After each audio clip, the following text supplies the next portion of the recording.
Kyllä tää oli erittäin vaikuttava runo. Tää meni ihan sisään. Annan siitä 9 pistettä. Kyllä. Matti on palannut runouteen mukaan. No niin.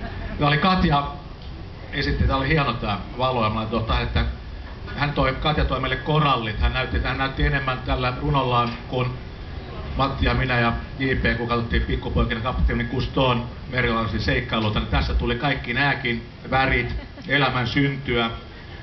Että tästä tulee elämän lahja, semmoinen, että näet minkälaisia värejä. Ja tässä Katja on toimeille, että miten paljon on kaikkia väriä, miten hienoa on elämää. Tästä tuli semmoinen, että niin kun oli ikään kuin nyt etuoikeutettuna olla tässä elossa ja kuunnella Katjan tätä viestiä, että valo -nimistä runoa, että tää oli ehdottomasti paras. Mä annan nyt tästä 9,5. Joo, siinä puhuttiin isoista asioista ja erittäin hienoa oli se, että päädyttiin valoon ja päädyttiin kauneuteen.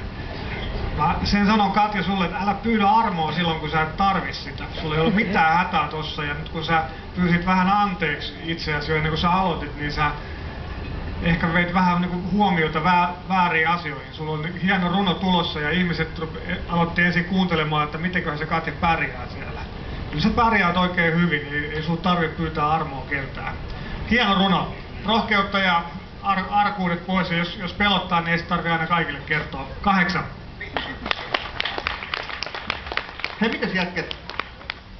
Kun kuulee tämmöisen runon, niin sit niinku alkaa miettiä, että mistä tämmönen syntyy, että tämähän kertoo valosta oikeesti, mutta miten Silkka, miten helvetissä tämmönen syntyy? Joo, minä olin tosi iloinen, kun Katja aloitti, niin oli ensimmäistä heti, kun lähti se runo eteenpäin, ja tästä tulee nyt semmoista tiukkaa, hienoa materiaalia, missä on kaikkia erilaisia, ja mä luulen, että sitten ja moni löytää sieltä niin kuin ihan uusia ja erilaisia mieleyhtymiä, vaikka kuin minä tai sinä ja muuta, mutta tässä oli semmoista niin kuin mielikuvituslaukkaa sitten kuitenkin, että oltiin sillä tavalla, niin kun runoilija pitää olla niin kuin silmät ja sydän auki, niin Katjalla on tosiaan semmoinen niin kuin lahja, että niin kuin tässä tietysti mullakin on kaikkia hienoja esityksiä, mutta tää tosiaan luo nyt herkisti kaikkein eniten tässä. Ja nyt annetaan väliaplodit tässä näin.